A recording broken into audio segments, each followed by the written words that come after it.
오늘도 은혜 많이 받으십시오. 아멘. 좋은 아침입니다. 오늘도 우리 하나님께서 찬양 속에 함께 하시고 또 말씀으로 은혜 주시는 귀한 시간 될 줄 믿습니다. 오늘 말씀은 로마서 3장 20절로부터 24절까지 말씀인데요. 로마서 3장 20절로부터 24절까지 말씀을 우리 같이 교독해 올립니다. 그러므로 율법의 행위로 그의 앞에 의롭다 하심을 얻을 육체가 없나니 율법으로는 죄를 깨달음이니라.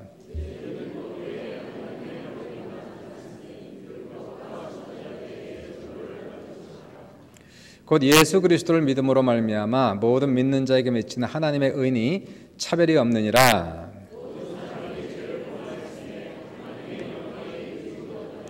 합독하면 되겠네요. 그리스도 예수 안에 있는 성령으로 말미암아 하나님의 은혜로 값없이 의롭다 하심을 얻은 자 되었느니라. 아멘. 오늘의 제목은 나는 의인인가 죄인인가 라는 제목으로 같이 은혜를 나눕니다. 결론에서 나중에 말씀을 드릴 텐데 한번 설교를 들으면서 여러분은 지금 의인인지 죄인인지 한번 살펴보면 좋을 것 같습니다. 오늘 선택한 성경 본문은 로마 3장 20절부터 24절이고요. 로마서는 아주 대단한 책이고 중요한 책입니다. 신앙생활을 제대로 하려면 로마서를 읽고 반드시 로마서를 깨달아야만 신앙생활을 제대로 할 수가 있게 됩니다. 과거의 위대한 석학들 중에서 로마서를 읽다가 구원받은 사람들이 또 변화받은 사람들이 상당수가 됩니다. 먼저 첫 번째 소개할 사람은 어거스틴이 되겠고요. 성자 어거스틴은 젊은 나이부터 방탕한 삶을 살았습니다. 17세부터 여자와 동거하고 자식까지 낳았는데 그 자식은 어렸을 때 죽었고요. 그리고 이 어거스틴은 마니교라고 하는 이단에 빠져 있어서 그 어머니 모니카가 이 자식 어거스틴 때문에 얼마나 많은 고통을 당했는지 모릅니다. 이러한 어거스틴이 암브로시우스라고 하는 이 설교자를 만나면서 목사님 만나면서 그리고 그분의 설교를 들으면서 죄를 비로소 깨닫기 시작합니다. 그리고 자신이 죄인임을 알고 죄로 인해서 고통스러워하고 있었는데 죄를 깨닫았는데 죄의 문제가 해결이 안 되는 거예요. 죄책감에 시달리면서 몸부림을 치고 컨페션을 읽어보시면은 그 책에 머리를 막 쥐어뜯으면서 가슴을 쥐어뜯으면서 이 죄로 인해서 고통당하고 있을 때에 그 옆집에 사는 어린아이의 노랫소리가 들려요. 톨렐레게 톨렐레게 책을 들고 읽으세요. 책을 들고 읽으세요. 그래서 이 어거스틴이 이게 실제인지 꿈인지 모르는데 이 소리를 들으면서 급히 성경을 찾았어요. 그리고 성경을 열었는데 바로 연 부분이 로마서가 열립니다. 13장 12절부터 14절을 읽게 돼요. 밤이 깊고 낮이 가까웠으니 그러므로 우리가 어둠의 일을 벗고 빛의 갑옷을 입자. 낮에와 같이 단정히 행하고 방탕하거나 술 취하지 말며 음란하거나 호색하지 말며 다투거나 시기하지 말고 오직 주 예수 그리스도로 옷 입고 정욕을 위하여 육신의 일을 도모하지 말라. 이 어거스틴이 이 로마서를 읽으면서 이 말씀의 능력이 찾아옵니다. 그토록 자기를 올가매고 있었던 죄의 관세가 풀어지는 것을 체험하면서 마음의 평정이 찾아오고 큰 죄가 다 용서함 받았음을 확신하고 그리고 구원의 확신을 받게 돼요. 이 어거스틴은 곧바로 자기 어머니 모니카와 고향으로 돌아가게 되고요. 그리고 수도원에 들어가서 졸업한 후에 그리고 감독이 되죠. 신부가 되었다가 감독이 되는데 북아프리카 히포에 감독이 되면서 기독교 신학계에 엄청난 영향을 끼친 인물이 되었고 아마도 어거스틴이 없이는 오늘날 기독교 신학이 체계가 잡히지 않았다라고 얘기할 정도로 대단한 사람이 이 어거스틴이 됩니다. 로마서를 통해서 은혜 받고 변화받은 사람이에요. 두 번째 인물을 소개합니다. 마틴 루터. 이 마틴 루터는 상당히 종교적 사람이었습니다. 원래 이분은 머리가 명석해서 이 아버지는 루터가 변호사가 되길 원했어요. 그래서 법률 공부를 하고 있었는데 어느 비 오는 날 자기 친구와 도보 여행을 갔다가 벼락을 맞게 되죠. 그리고 그 자리에서 그 친구가 벼락 맞고 직사를 하게 됩니다. 루터는 하나님을 너무너무 두려워했어요. 그리고 나서 아버지가 반대했음에도 불구하고 법률 공부를 때려치고 그리고는 수도원으로 들어가서 이분도 신부가 됩니다. 신부가 되고 나서 첫 미사를 드릴 때에 그때 이 포도주를 들고 포도주가 쏟아질까 봐 이분이 두려워서 벌벌 떨었다라는 그러한 기록이 있어요. 루터는 하나님을 두려워했습니다. 그리고 경건한 삶을 살려고 엄청나게 노력했지만 이분의 마음속엔 죄 사함에 대한 확신도 없었고 구원에 대한 확신도 없었습니다. 신부가 되고 나서도 죄 때문에 너무 힘들어서 하루에 3번 이상 고해 성사를 했다고 그래요. 담당 신부가 너무 힘들었대요. 하루에 3번씩 찾아와서 고해 성사를 하니까. 그래서 이 담당 신부가 루터에게 얘기하기를 좀 죄를 한꺼번에 모아가지고 오라고. 너무 힘들어서. 이 마틴 루터가 한 번은 그 교황청을 참석하러 로마를 갔는데 거기에 보면은 계단 성당이 있대요.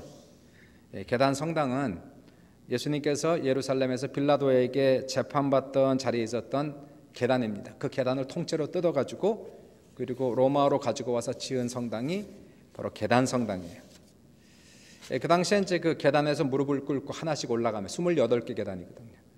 그래서 계단에서 무릎을 꿇고 기도하고 회개하면 죄가 용서된다고 믿어서 루터도 그 로마 계단 성당에서 무릎을 꿇고 하나님 앞에 간절히 회개 기도하고 하나씩 올라갔지만 그런데도 마음의 평강도 없었고 죄사함의 확신도 없었어요. 이분이 어느 날 로마서 한 구절이 정광석화처럼 자기의 머릿속에 들어옵니다. 그것이 로마서 1장 17절의 말씀이에요. 오직 의인은 믿음으로 말미암아 살리라. 루터는 자신의 신앙의 힘으로 경건의 힘으로 하나님 앞에 의롭게 되고자 엄청나게 노력했는데 그러한 행위로 의인이 되는 것이 아니라 믿음으로 말미암아 하나님 앞에 의롭다함을 받는다는 것을 깨닫게 돼요. 이 말씀이 계시로 임하면서 자신의 모든 죄가 용서받았다는 확신을 얻게 되고 이제는 심판하시는 의로운 하나님이 아니라 용서하시는 의로운 하나님을 체험하고 마음의 평정을 찾게 됩니다. 루터는 그 후에 종교개혁을 감행하면서 기독교 세계에 새로운 역사를 일으키는 한 사람으로 지금도 역사의 기록이 됩니다. 마지막으로 또 한 분을 소개하면 요한 웨슬리, 18세기의 감리교의 창시자였던 분인데요. 이분은 본래 영국 성공의 신부죠. 웨슬리도 젊어서부터 경건 생활하면 다른 사람과 비교되지 않을 정도로 경건한 삶을 살았던 사람이에요. 옥스퍼드 대학에서 경건회를 조직하고 많은 학생들을 경건하게 살도록 기도하고 말씀 읽는 그러한 운동을 일으킨 사람이 요한 웨슬리입니다. 이분이 성공의 신부가 되고 나서 하나님 앞에 헌신하고 그리고 미국에 있는 원주민 인디언들을 위해서 선교하러 떠났다가 2년 만에 완전히 실패하고 영국으로 다시 돌아오기 위해서 배를 타는 거예요. 돌아오는 길에 배가 큰 풍랑을 만나서 파선할 지경이 되면서 웨슬리는 자신의 신앙이 좋다고 생각했는데 그 시간에 죽음에 대한 두려움이 엄습해 오면서 떨게 돼요. 근데 그 풍랑 가운데 놀랍게도 어떤 사람들이 이렇게 모여서 아주 평안한 가운데 함께 찬양을 드리는 모습에 엄청난 큰 충격을 받게 됩니다. 자신의 신앙이 좋은 줄 알았는데 죽음 앞에서 두려워 떠는 자신의 모습과 그리고 평정 가운데 찬양하는 그들의 모습과 너무나 대조가 되는 거였어요. 그들은 모라비안 교도들이었습니다. 웨슬리는 자신의 경건 생활이 얼마나 형편없었는가를 절감하게 돼요. 그리고 다시 초심으로 돌아가 자신의 신앙을 살펴보기 시작합니다.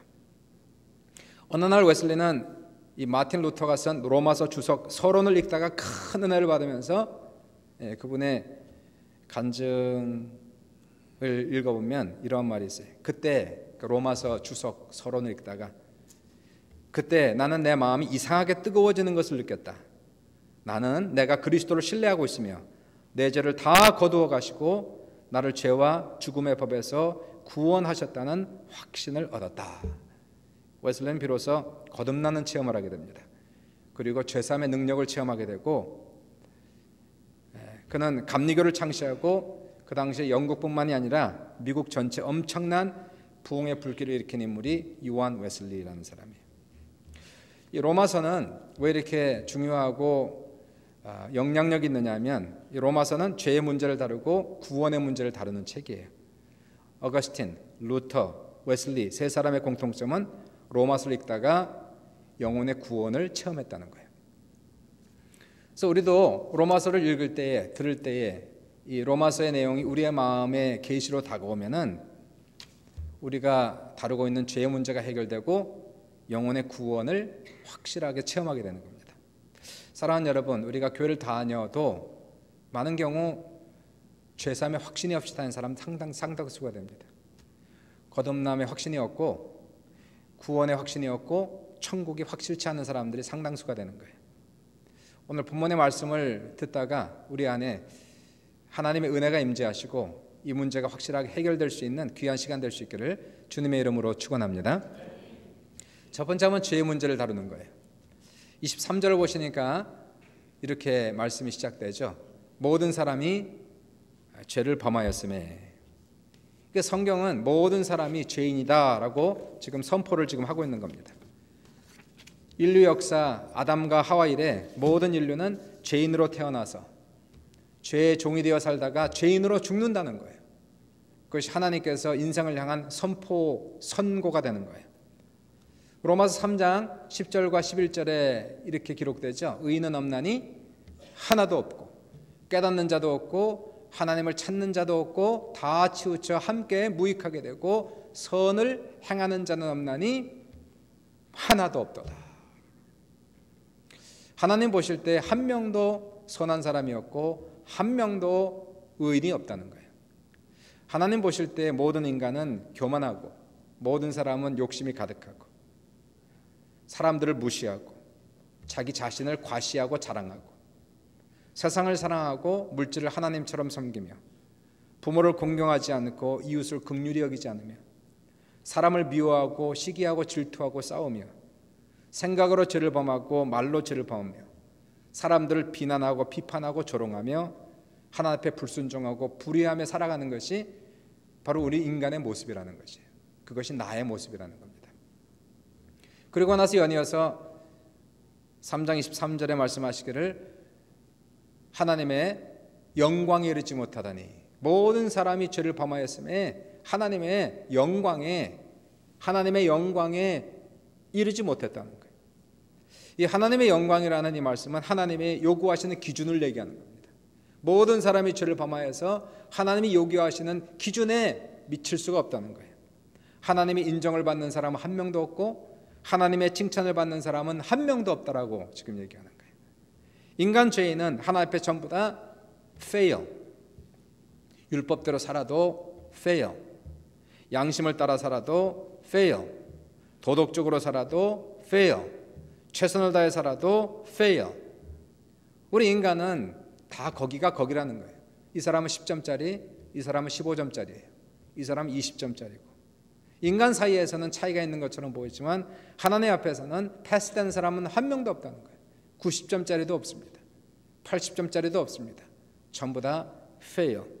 이러한 성적을 가지고서는 아무도 하나님의 영광에 이르지 못했다. 아무도 이러한 자기 행위를 가지고 천국에 들어갈 수 있는 자격도 없고 능력도 없고 하나님의 칭찬도 인정도 받지 못한다. 죄 때문에 그렇다는 거예요. 죄로 인해서 우리는 그러한 상태에 머물렀다는 겁니다. 전 세계에서 가장 많이 읽혀진 책이 성경책이고요. 두 번째로 가장 많이 읽혀진 책이 철로역정이다 이렇게 얘기를 하죠. 철로역정은 1678년에 존 버년이 써서 그리고 퍼블리시한 소설책이 됩니다. 가상소설이죠. 여기 나오는 소설의 주인공, 저 사람의 이름이 크리스찬이라는 사람이 되고 이 소설이 처음에 열면은 1페이지 이렇게 시작을 해요.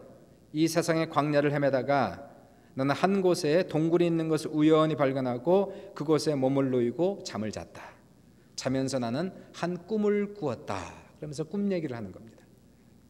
꿈속에서 나는 누더기를 걸친 한 사나이가 자기의 집을 등지고 손에는 한 권의 책을 들고 등에는 무거운 짐을 진 채 어떤 곳에 서 있는 것을 보았다. 내가 바라보니 그가 책을 펴서 그 내용을 읽는 것을 보였는데 그는 읽으면서 울며 몸을 떨며 마침내 더 이상 견딜 수가 없어서 슬픈 목소리로 통곡하면서 말하는 것이었다. 나는 어떻게 할까? 여기서 그가 읽은 책은 뭐였을까요? 저 손에 들려진 책은 성경책.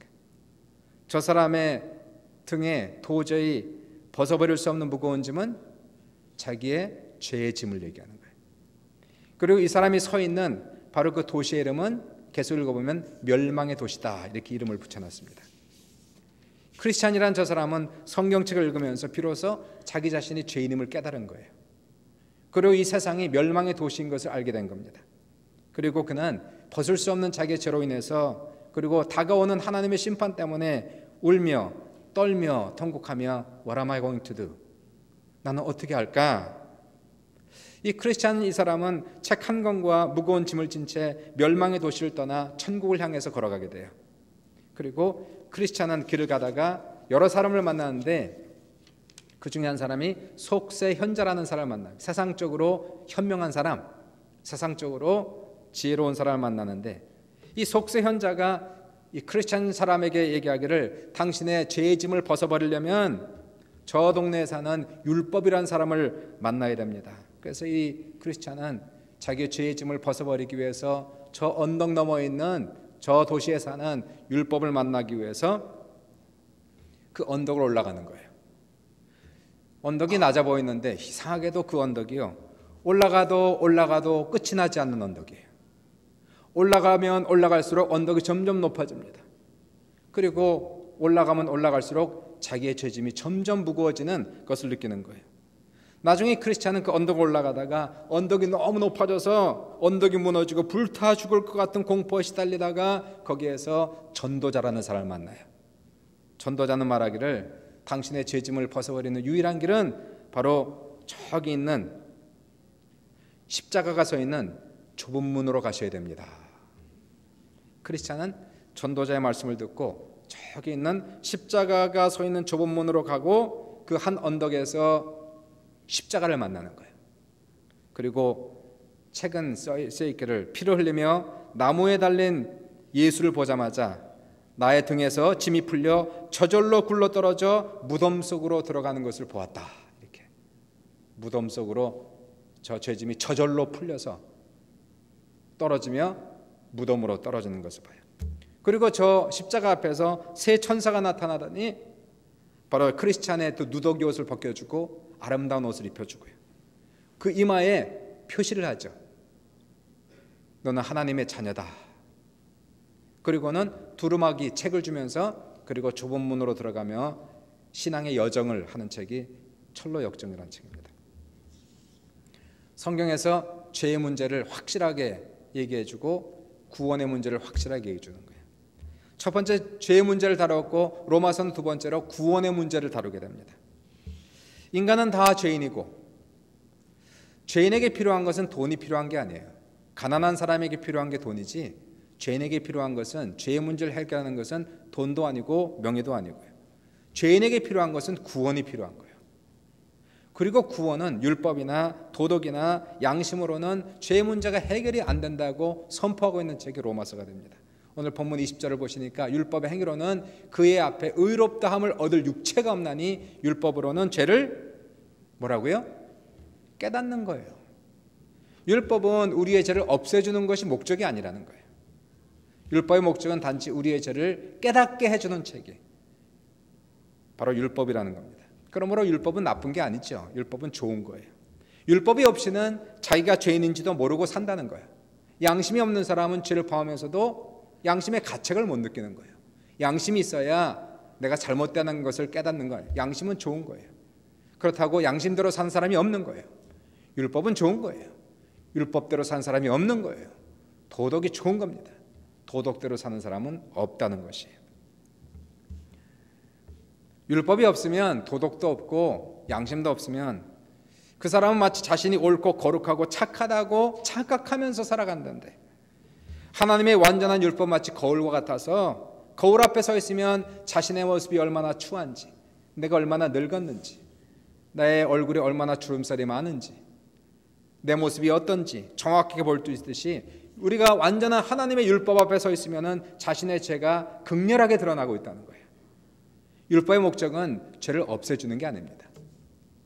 율법대로 산다 할지라도 우리가 과거에 지은 죄는 없어지는 것이 아니에요. 지금부터 착하게 살아도, 지금부터 완전하게 살아도 이전에 지은 나의 죄는 없어지는 게 아니라는 거예요. 율법의 목적은 그러므로 죄를 없애주는 것이 아니라 우리에게 구세주가 필요하다는 것을 보여주는 책이 율법책이에요. 율법은 갈라디아서를 보시니까 우리에게 몽학선생이 되어 구세주가 아니고, 율법은 우리에게 몽학선생이 되어 우리의 손을 잡고 너는 예수가 필요해 하면서 우리의 손을 잡고 예수께로 인도하는 책이 바로 성경책이다라고 얘기하고 있는 거예요. 그럼 우리가 하나님 앞에 어떻게 구원을 받고 죄의 문제를 해결하고, 그리고 하나님 앞에 우리가 어떻게 의롭게 될 수가 있을까? 24절 읽어보시니까 한번 같이 읽어봐요. 시작. 그리스도 예수 안에 있는 속량으로 말미암아 하나님의 은혜로 값없이 의롭다 하심을 얻은 자 되었느니라. 여러분, 로마서를 공부할 때에 로마서를 제대로 이해하려면 로마서에 나오는 아주 중요한 개념들 몇 개를 우리가 이해해야 됩니다. 로마서에서 가장 중요한 개념이 하나가 있어요. 그래서 구원이라는 단어가 아니고 하나님의 의라는 단어예요. Righteousness of God 이라는 단어예요. 하나님의 의, 다시 말하여 하나님은 어떤 분이시다? 의로운 분이다. 공의로운 분이라는 거예요. 공의롭다. 세상 사람들은 한 사람도 의로운 자가 없지만 하나님은 절대적으로 공의한 분이시다라는 거예요. 하나님 앞에는 불의가 없고 거짓이 없고 불법이 없다는 거예요. 하나님이 하는 모든 일은 옳다는 거예요. 로마서 2장 6절부터 10절을 보시면은 하나님의 공의가 어떻게 나타나는가 하는 것을 확실하게 얘기해 줍니다. 하나님께서 각 사람에게 행한 대로 보응하시되 참고 선을 행하여 영광과 존귀와 썩지 아니함을 구하는 자에게는 영생으로 하시고, 오직 당을 지어 진리를 따르지 아니하고 불의를 따르는 자에게는 진노와 분노로 하시리라. 악을 행하는 각 사람의 영에는 환난과 곤고가 있으리니 먼저는 유대인에게요 그리고 헬라인에게며, 선을 행하는 각 사람에게는 영광과 존귀와 평강이 있으리니 먼저는 유대인에게요 그리고 헬라인에게로다. 하나님의 공의에 있어서는 사람 차별을 안 한다는 거예요. 어디에서 왔든지 어떤 사람이든 차별 없이 하나님의 공의는 똑같이 공의롭게 판단하시고 심판하신다는 것을 지금 얘기하는 거 아닙니까?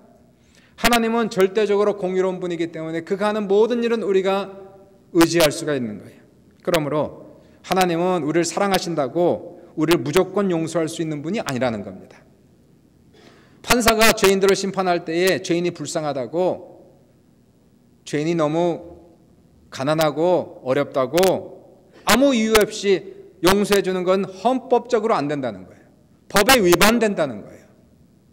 하나님도 우리를 마음대로 법에 위반되고 공의롭지 못하게 우리를 구원할 수 없다는 거예요.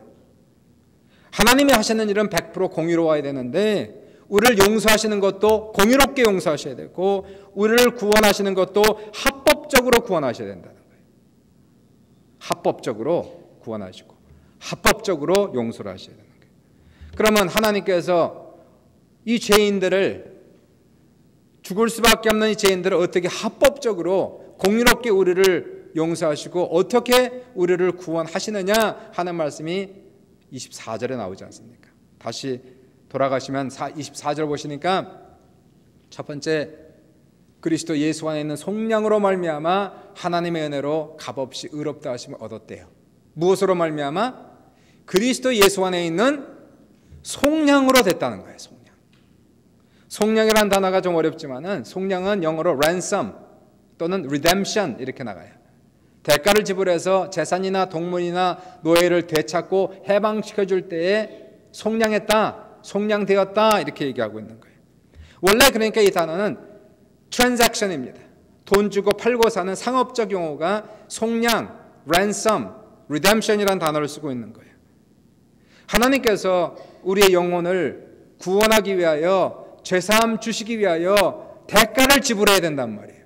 그냥 안 되고, 그냥 구원할 수 없고, 그냥 무조건 사랑한다고 용서할 수 없고, 용서에 대한 대가를 지불하시고 구원에 대한 대가를 지불하셔야 되는데, 과연 대가가 무엇이었을까요? 바로 그것은 예수 그리스도의 십자가의 죽음이었다는 거예요.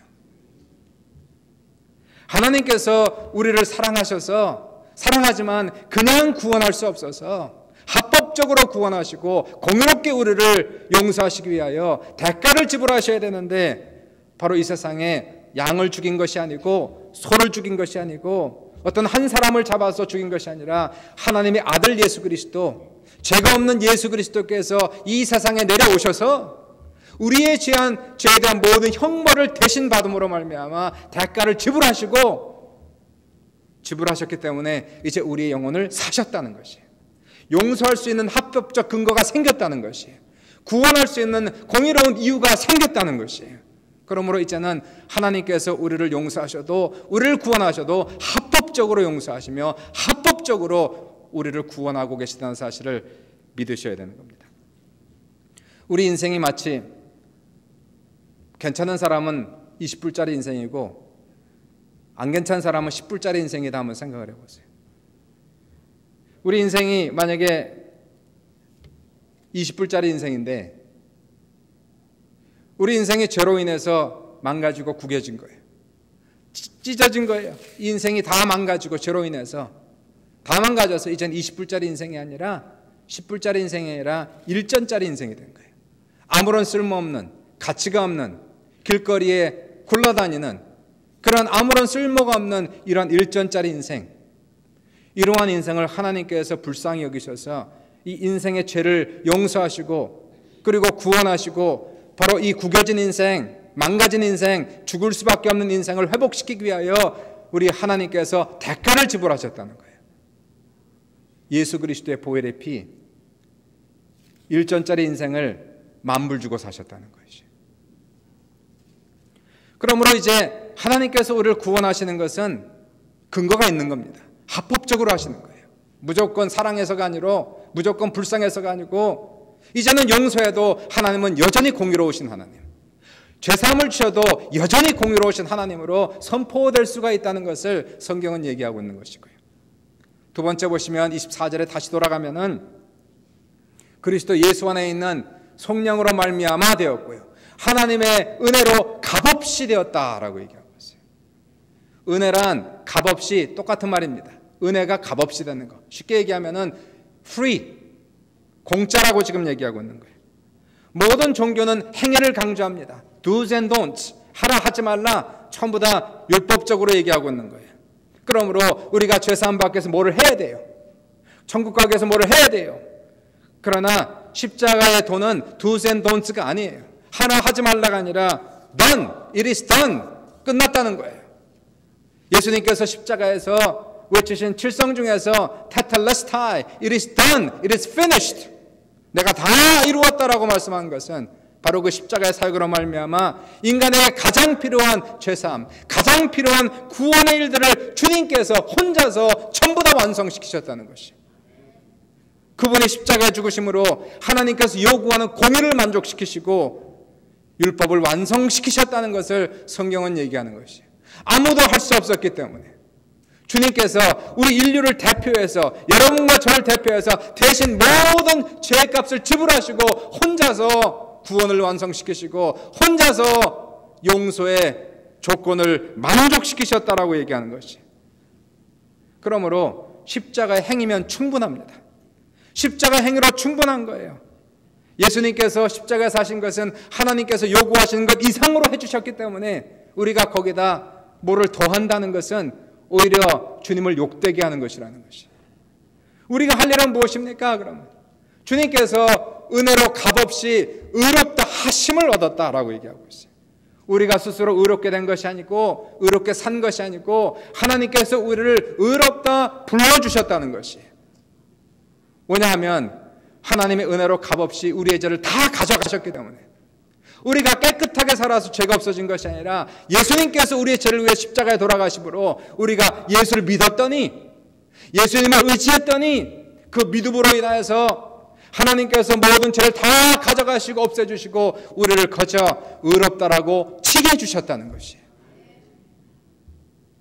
우리는 나 같은 인간을, 나 같은 쓸모없는 인간을 위해서 그토록 사랑하시고 십자가에 돌아가신 예수 그리스도, 나를 위해서 부활하신 예수 그리스도, 그분을 사랑하는 것, 그분을 믿고 의지하는 것, 이것이 주님께서 우리에게 요구하시는 일이라는 것이에요. 결론을 내리고 다시 한번 제목으로 들어가면, 나는 의인입니까? 죄인입니까?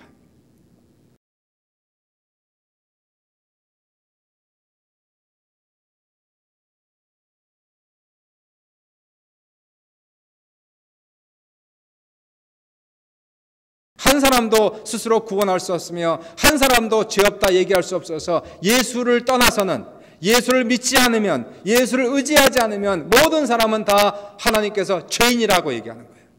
그러나 우리가 우리의 의를 의지하는 것이 아니고, 우리가 하는 것은 이제 나의 죄를 회개하고 예수 믿으면 나를 위해서 돌아가신 그 예수 그리스도, 나를 위해서 모든 죄값을 지불하신 예수 그리스도, 그분을 내가 믿고 의지하면 주님께서 우리의 죄를 다 가져가시고 이제 우리를 향해서 너는 의인이다라고 얘기하는 거예요.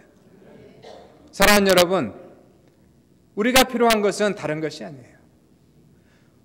주님께서 나를 위해서 얼마나 큰 고통을 당하시고 얼마나 큰 희생을 당하셨다는 것을 우리가 깨닫고, 나를 의지하는 것이 아니라 주님을 의지하고, 이제는 내가 자랑할 것이 아무것도 없는 거예요.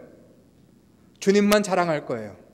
평생 살아가면서 나를 그토록 사랑하시고 나 위해서 돌아가시고 부활하신 그분을 믿고 의지하고 그분을 자랑하는 거예요. 우리는 죄인입니까? 의인입니까? 예수를 떠나선 다 죄인입니다. 예수 안에 있으면 다 의인 되는 것이에요. 용서함 받은 의인. 스스로 의인 된 것이 아니라 주님께서 우리를 값없이 커져 예수 때문에 내가 너희 죄를 사하노라, 예수 때문에 내가 너를 의롭다 하노라 얘기함으로 말미암아 우리는 이러한 죄사함의 확신과 구원의 확신이 있으면 오늘 죽음이 내 앞에 찾아와도 예수 은혜 때문에 죽음을 담대히 맞이할 수가 있는 거예요. 천국이 너무 확실한 거예요. 주님 올라가면 우리는 주님께서 우리 주시는 모든 상급을 다 주님 앞에 내려놓고 평생토록 영원토록 주님만 찬양하고 경배하는 그러한 복된 삶을 우리는 살아갈 수가 있는 것입니다. 사랑하는 여러분, 모든 죄인은 구원이 필요한 거예요. 모든 죄인은 더 많은 교육을 받고 더 잘 살고 이게 아니고, 모든 죄인은 예수가 필요한 거예요. 구원이 필요한 거예요. 오늘 이 시간에 말씀을 들으면서 예수를 붙잡으세요. 믿음이 우리에게 가장 큰 재산이에요. 예수를 믿는 믿음, 이 믿음이 우리에게 영생을 보장하고 천국을 보장하는 거예요. 이 귀한 믿음을 가지시고 승리하는 귀한 성도들 다 될 수 있기를 주님의 이름으로 축원합니다. 우리 같이 기도해요.